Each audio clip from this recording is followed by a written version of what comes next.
Salutations. Welcome back to another episode of Making Make Sense with Joe. Making Make Sense with Joe for sure. Because I'm in the building and you already know today's topic is: if you have nothing nice to say nothing. But some things must be said. Meaning that you're not just walking around and inciting to harm people with your words. You're not viciously looking to just attack people with your words. Like here recently, we have seen Nazi rhetoric and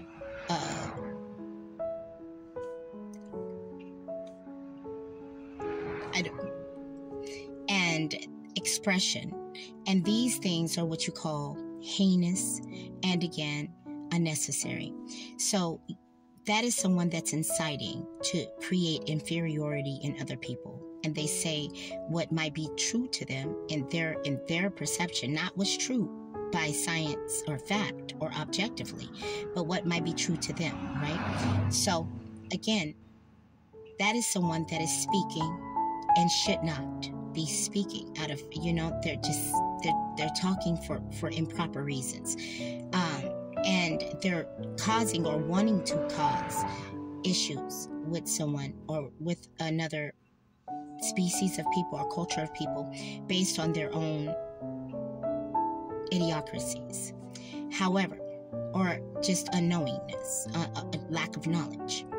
However, a person that is inciting the truth and telling someone not only their own truth and or things that they have experienced in life, this is not a person that is inciting to hurt you with their words.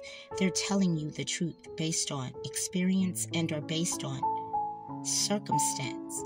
A lot of people don't elect to walk around and just blurt out brutal truths. Hence the game of truth and dare. Right? People take many times will take the dare because the truth can be what we call brutal. But brutal truths are necessary, as John omits to us in chapter 1, verse 5. Chapter 1, verse 5. Excuse me. Chapter 1, verse 5. It says, "For you shall know the truth, and the truth shall set you free." So if you're never told the truth, and someone is always worried about coddling your feelings, then that means, unfortunately, they're possibly abstaining you from freedom. For you don't know how to perform with someone if you don't know how they feel about you.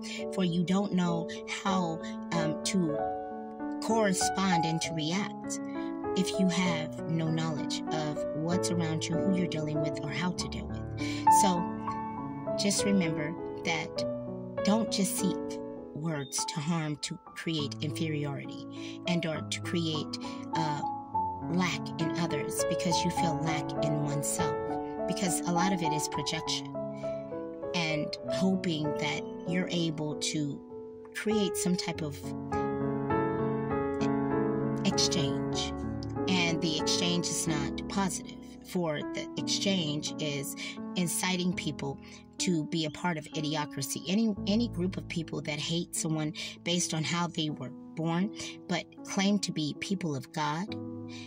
And God says, "I do not hate, and I am not a hateful God, but I love, and I use the feather of love," is a people that obviously have not understood the God that they're serving, and or, like I said, for a lack of knowledge, they're unable to do. So they only repeat because generationally they have been taught to be that way. So you have to forgive them, for that is a disability that they're suffering. Otherwise, to walk around and just be like, making people feel bad about themselves. Like you see somebody, instead of saying, "I like your jacket," you tell them how ugly their shoes are. Because instead of telling someone, "I like, oh, I like your hair that way," you're telling someone how ugly that makeup makes them appear. You are speaking, again, without something good on your spirit and or with the intention to spread something positive. So you are a person that should be less likely to speak. But if you are telling the truth, and sometimes the truth, as we know, is brutal, you must still do so. You must tell the truth.